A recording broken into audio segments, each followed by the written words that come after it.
오늘은 여호수아 1장 1절에서 9절 말씀을 통해서 하나님의 충성된 종이 되자라는 말씀으로 저와 여러분이 은혜 나눌 수 있기를 바라겠습니다.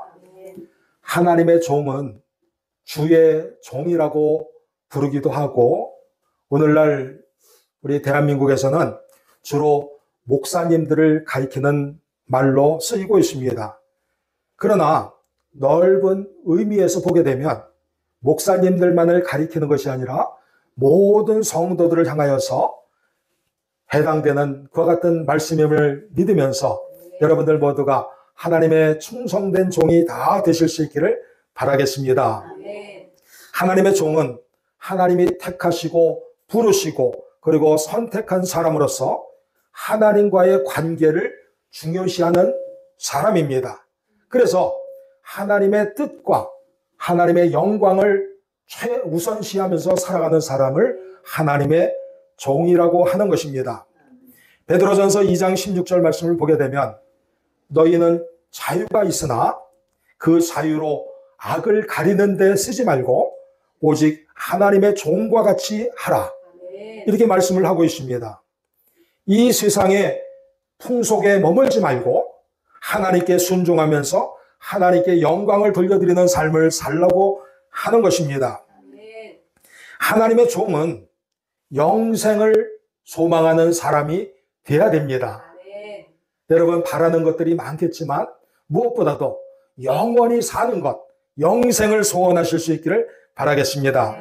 로마서 6장 16절에서 18절 말씀에 보게 되면 혹은 죄의 종으로 사망에 이르고 순종의 종으로 의에 이르느니라. 순종하여 죄로부터 해방되어 의에게 종이 되었느니라. 그리고 로마서 6장 23절 말씀에서는 죄의 삭은 사망이요 하나님의 은사는 그리스도 예수 우리 주 안에 있는 영생이니라 말씀을 하시면서 영생이 얼마나 중요한 것인가 하는 것을 우리에게 다시금 일깨워주고 있습니다. 디모데전서 6장 11절에서 12절 말씀에도 보게 되면 오직 너 하나님의 사람아, 너희는 믿음의 선한 싸움을 싸우고 영생을 취하라 말씀을 해주고 있는 것입니다.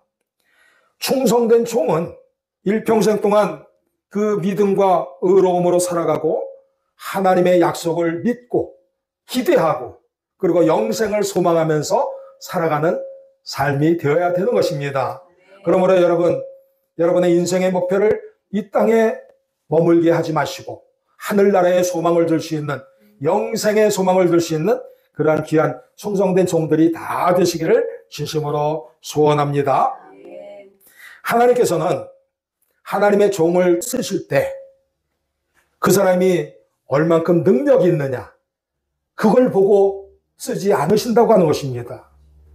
하나님께서는 그들이 얼만큼 순종하고 얼만큼 하나님을 섬기느냐, 얼만큼 하나님께 충성을 다하고 있느냐, 그것을 보고 하나님의 종으로 들어 쓰신다고 하는 것입니다.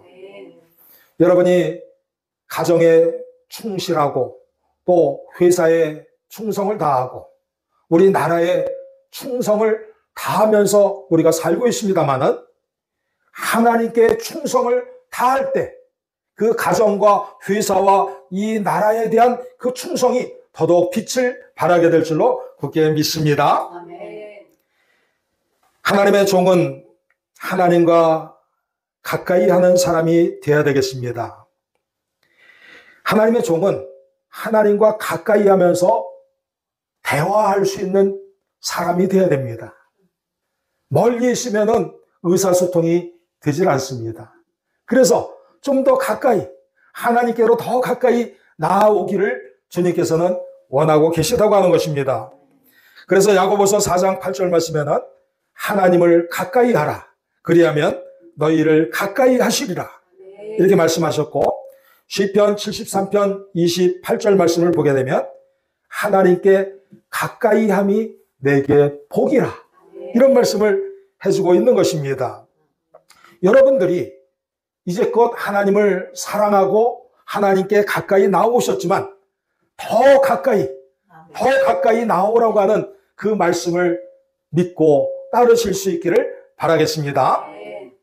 마태복음 22장 37절 말씀에 예수님께서 이르시되 네 마음을 다하고 목숨을 다하고 또 뜻을 다하여서 주 너의 하나님을 사랑하라 말씀을 하신 것입니다. 더 가까이서 주님을 사랑하면서 살 수 있는 하나님의 종이 다 되실 수 있기를 진심으로 축원드리겠습니다. 아브라함이라고 하는 사람은 모리아 산에서 아들 이삭을 바치라고 하는 그 명령에 순종하면서 나아갔지만 하나님께서 진정 원하시는 것은 이삭을 제물로 바치는 것이 아니었습니다.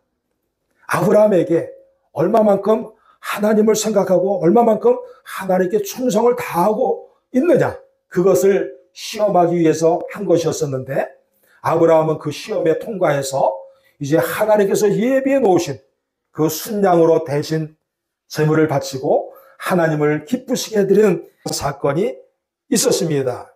그러한 사건이 있은 다음에 아브라함은 아들 이삭을 데리고서 브엘세바라고 하는 그곳에 와서 살게 되었는데 하나님께서 그 아들 이삭에게 나타나셔서 말씀을 하십니다. 네가 복을 받고 네 자손이 하늘의 별처럼 많고 네 자손으로 말미암아서 모든 민족이 구원을 받으리라. 이런 말씀을 해주시는 것입니다. 창세기 26장 24절 말씀에 보게 되면 그 이유를 말씀해 주고 계십니다. 아브라함의 아들 이삭에게 축복해 주시는 이유를 말씀해 주고 계시는데 그 이유는 바로 이삭의 아버지 아브라함이 나의 종이었기 때문이다. 하나님의 종이기 때문이다. 이런 말씀을 해주고 계시는 것을 볼 수가 있습니다. 여기서 우리가 알 수 있는 것은 여러분들이 지금 당대에는 많은 시련도 겪고 또 여러 가지 고통 중에 지낼 수 있다 할지라도 여러분의 충성된 모습을 보고서 여러분의 자녀들과 자녀손들에게 하나님께서는 한없는 은혜와 축복을 허락해 주심을 믿으시기를 바라겠습니다. 자녀들에게 어마어마한 축복을 허락해 주실 것입니다. 오늘 본문 여호수아 1장 1절에서 2절 말씀을 보게 되면 하나님께서는 모세를 하나님의 종이라고 부르시고 그 하나님의 종이었던 모세가 죽게 되었을 때 그의 후계자 여호수아를 통해서 가나안 정복의 역사를 시작하게 하신 것입니다. 여호수아는 모세가 이스라엘 백성들을 애굽에서 이끌고 나올 때 모세의 수종을 들었던 사람이었었고 그리고 가나안 땅을 정탐했을 때 우리는 정복할 수 있다고 그렇게 적극적인 보고를 하였던 사람이었습니다. 모세의 형 아론이 금송아지를 만들어서 이제 이것이 하나님이다 그랬을 때 여호수아만큼은 그 앞에 절하지 않고 모세의 편을 들어서 끝까지 하나님만을 섬기며 우상 숭배를 멀리했던 사람이었기 때문에 하나님께서는 여호수아를 들어 쓰시게 된 것입니다. 우리가 살아가면서 사람에게 충성을 다하는 것도 중요합니다. 그런데 그것을 뛰어넘어서 하나님께 영광을 돌려드리고 하나님께 충성된 모습을 향해서 나아갈 때 그 충성이 더더욱 값진 것을 우리는 알 수가 있게 되는 것입니다. 마태복음 25장 21절 말씀에 예수님께서는 달란트 비유를 말씀하시면서 달란트를 많이 남긴 종에게 이제 잘하였도다. 네가 작은 것에 충성했으니까 내가 큰 것을 맡겨주겠다. 이런 말씀을 해주셨는데 여호수아를 보시면서 하나님께서는 그와 같은 마음을 가지시고 이제 사람의 종, 모세의 종으로 머물지 않고 하나님의 종으로 거듭날 수 있게끔 그렇게 만들어주셨음을 믿으시기를 바라겠습니다. 모세가 죽은 뒤 여호수아가 그 모든 것들을 책임지고 이제 가나안 정복의 꿈을 안고 요단강을 건너가게 되었습니다. 요단강을 건너야만 거기에 가나안이 있고 그것을 정복할 수가 있게 되는 것인데 요단강을 건너자마자 제일 첫 번째 관문이 여리고성이었습니다.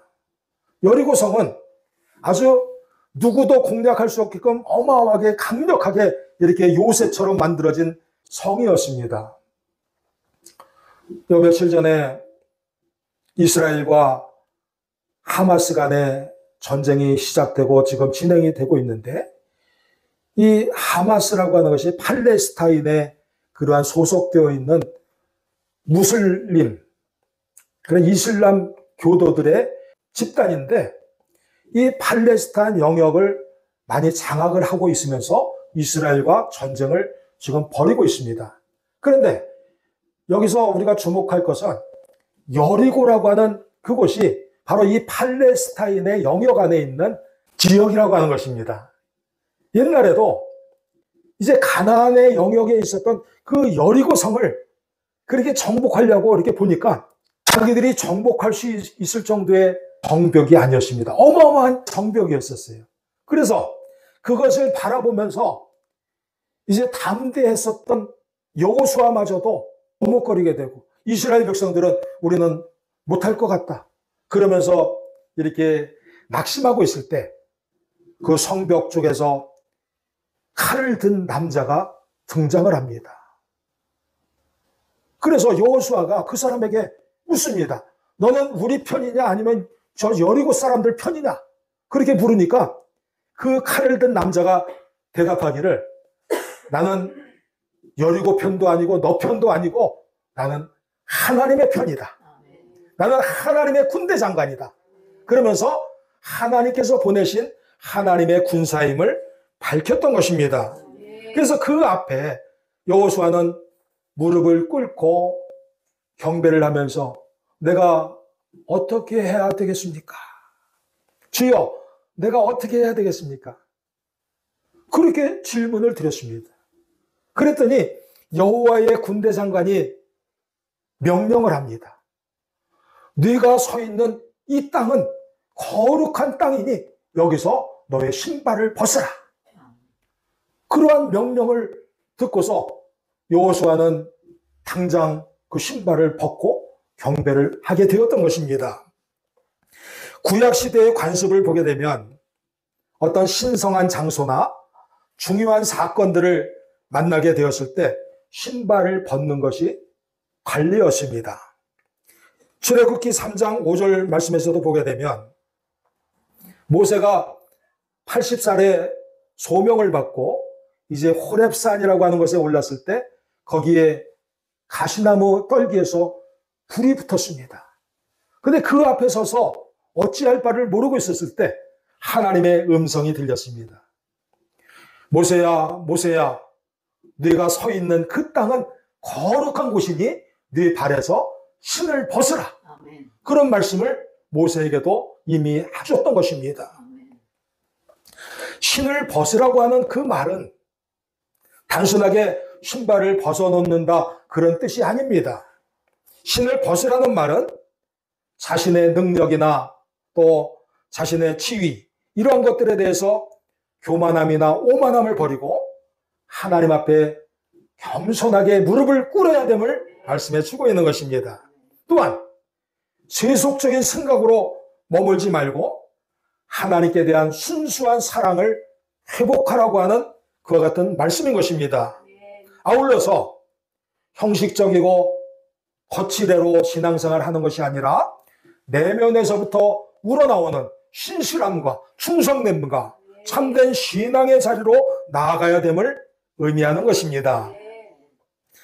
여호수아 역시 자기가 서 있는 그 땅이 거룩한 곳이니 신을 벗으라는 그 말씀에 거기서 큰 은혜를 받았습니다.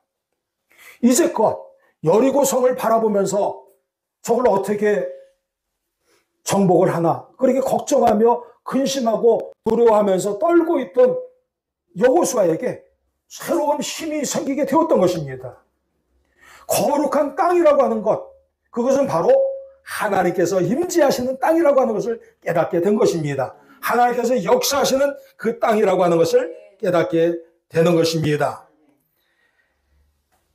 여호수아는 이러한 환상을 보고 난 다음에 자신이 단순히 모세의 뒤를 이어서 이스라엘 백성들을 이끄는 영도자로서 머무는 것이 아니라 하나님의 종으로서 거듭날 수 있는 그러한 귀한 기회를 갖게 된 것입니다.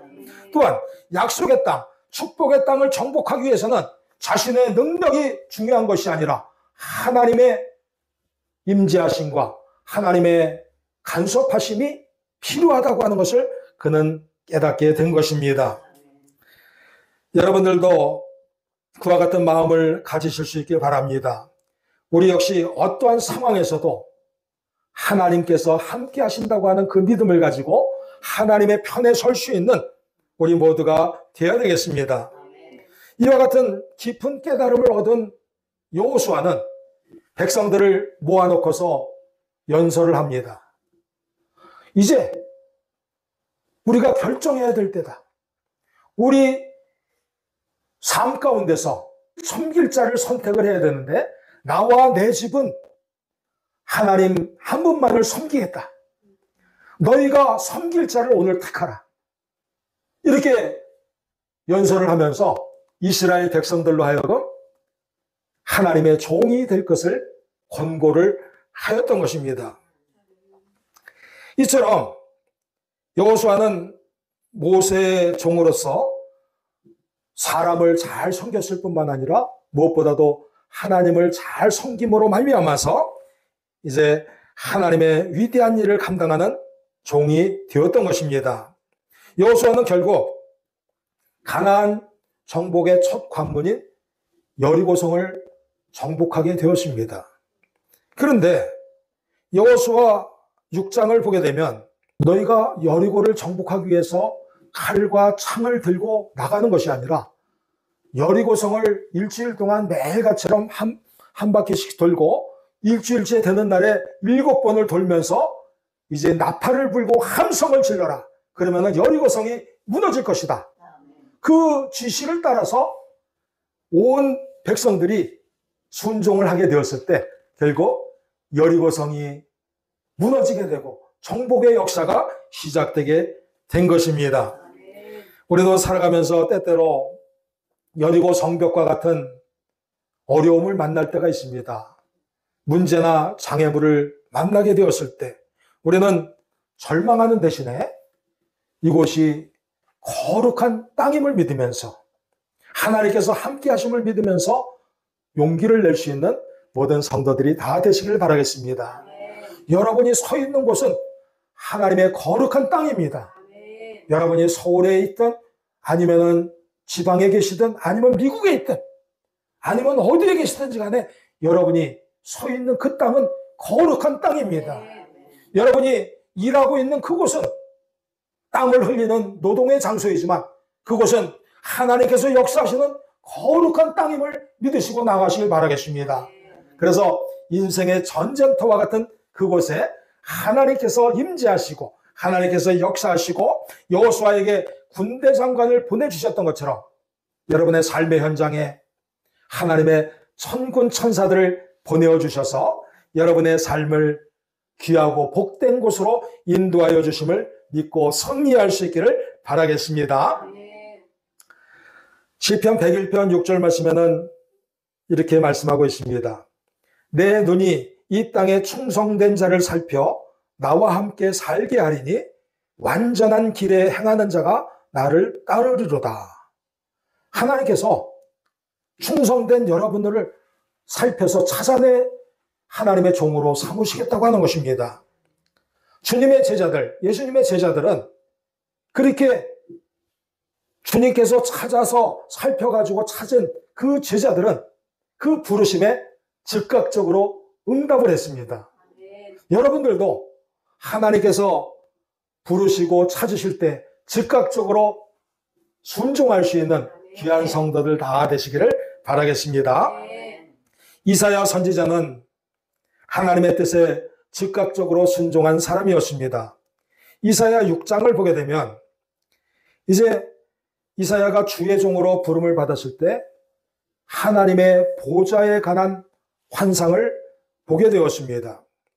거기서 하나님께서 말씀을 하십니다. 내가 누구를 보내며 누가 우리를 위해서 갈고 이렇게 말씀을 하시니까 이사야는 그 하나님의 보좌 앞에서 즉각적으로 대답을 합니다. 주여, 제가 여기 있습니다. 제가 가겠습니다. 즉각적으로 순종을 하는 것을 보게 된 것입니다.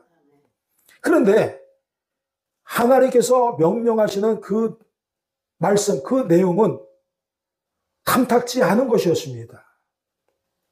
무엇이냐면 이사야 20장 2절 말씀에 보게 되면 하나님의 명령은 옷을 다 벗어버리고 신발도 다 벗고 벌거벗은 채로 예루살렘을 3년 동안 돌아다녀라. 그것이 하나님의 명령이었습니다. 도대체 납득할 수 없고 탐탁지 않은 그러한 명령이었지만 이사야는 그것에 순종하는 것을 우리에게 보여주고 있습니다. 왜 이러한 명령을 하나님께서 내리셨냐면 당시 이스라엘은 주변의 강대국이었던 아수르의 위협 가운데 있었던 것입니다. 그러다 보니까 주변에 자기를 도와줄 다른 나라가 없을까 살펴보다가 애굽이라고 하는 그 나라가 도와주면은 아수르를 물리칠 것 같다고 하는 그 생각에 애굽과 동맹을 맺으려고 했던 것입니다. 그러한 상황 속에서 하나님께서 메시지를 보내기 위해서 이사야에게 그런 명령을 하셨는데 그 메시지는 무엇이냐면 너희가 애굽을 의지하고 그렇게 동맹을 맺었다가는 너희는 그렇게 벌거벗기운 채로 끌려가게 될 것이다. 아수르로 끌려가게 될 것이다. 그러한 것을 상징적으로 가르쳐준 것이었었고 그리고 그 당시에 너무나 부패한 사람들이 많았기 때문에 그 부패한 사람들을 경고하고 그리고 죄 가운데 빠져있는 백성들을 책망하면서 이제 회개하고 돌아오라고 하는 그 메시지를 담고 있는 것입니다.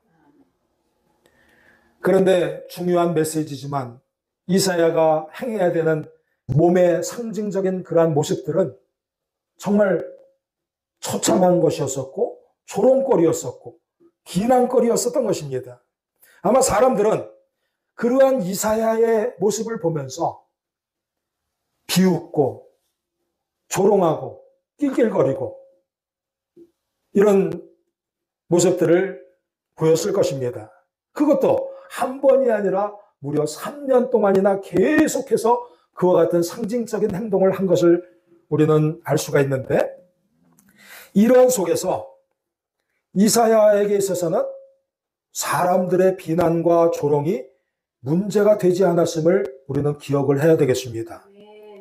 이사야는 백성들의 조롱을 모면하기 위해서 하나님의 명령을 거부하고 그렇게 나아갔던 것이 아니라 조롱과 비난에도 불구하고 하나님의 뜻에 순종하고 하나님을 기쁘시게 해드리기 위해서 그 모든 수고를 다 겪는 그러한 일을 선택을 하게 된 것입니다. 그래서 하나님께서는 하나님의 말씀을 순종하고 또 여러 가지 조롱 가운데서도 그것을 행했던 이사야 선지자를 영광된 자리로 앉게 해주셨습니다. 바로 메시아의 예언을 담당하게 하신 것입니다. 주님께서 오신다, 예수님께서 오신다고 하는 그 위대한 메시지를 이사야 선지자에게 맡겨주셨던 것이에요. 그 영광을 차지하게 된 것입니다. 사랑하는 성도 여러분, 하나님의 종은 비난과 조롱뿐만 아니라 어려움과 시련 속에서도 굳건한 신앙과 인내력으로 나아가실 때 여러분들 영육간에 강건하고 또 성장하게 됨을 믿으시기를 바라겠습니다. 여러분, 예수님을 믿는 것 때문에 어떠한 조롱이나 비난이 있다 할지라도 그것을 두려워하지 마시고 하나님을 기쁘시게 해드리는 데 초점을 맞추면서 여러분들 하나님께 상급을 다 받으실 수 있기를 바라겠습니다. 성경은 하나님의 종들에 대해서 축복의 약속으로 가득 채워져 있습니다. 마태복음 25장 21절 말씀에 보게 되면 잘하였도다 착하고 충성된 종아, 네가 적은 일에 충성하였음에 내가 많은 것을 네게 맡기리니 네 주인의 즐거움에 참여할지어다. 하나님의 잔치에 참여할 수 있는 특권을 허락해 주신다고 하는 것입니다. 하나님의 상급을 듬뿍듬뿍 주시겠다고 하는 것입니다. 마태복음 24장 45절에서 46절 말씀을 보게 되면 충성되고 지혜 있는 종이 되어 주인에게 그 집 사람들을 맡아 때를 따라 양식을 나눠줄 자가 누구냐? 주인이 올 때 그 종이 이렇게 하고 있는 것을 보면 그 종이 복되도다. 하나님이 안 보이는 것 같지만 하나님의 명령을 따라서 이렇게 묵묵하게 하나님의 일들을 하다 보면 그것을 보시고 하나님께서 그 종을 복되게 해주신다고 하는 것입니다. 그 복이 바로 영생의 복이고 죄사함의 복이고 그리고 여러분들 살아가면서 필요한 모든 것들을 채워주시는 땅의 기름진 복이 되는 것입니다. 또한 지혜를 주셔서 우리가 앞날을 어떻게 살아야 될까 막막할 때 분별력을 허락해 주시고 지혜를 허락해 주셔서 그 길을 따라서 순종해 나갈 때 여러분의 길이 활짝 열려지게 될 것입니다. 또한 여러분들이 시련과 어려움이 있다 할지라도 하나님께서 함께 해주시는 거룩한 땅이라고 하는 그와 같은 믿음과 확신을 가지고 나갈 때 거기에 희망과 기대가 생겨나게 될 것입니다. 그리고 여러분들이 날마다 기도하고 또 응답을 바라고 있을 때 여러분들이 기대하는 것 이상으로 여러분들이 예측하지 못한 그러한 방법으로 여러분에게 기적 같은 응답의 역사가 여러분들에게 나타날 줄로 그렇게 믿습니다. 무엇보다도 여러분의 가정의 구원을 이루어 주시고 여러분의 자녀손들, 여러분의 후손들에게 땅과 하늘의 축복을 모두 허락해 줄 줄로 그렇게 믿습니다. 시편 103편 17절 말씀해 보게 되면 여호와의 인자하심은 자기를 경외하는 자에게 영원부터 영원까지 이르며 그의 은은 자손의 자손에까지 이를 것이다. 이런 축복을 해주고 있는 것입니다.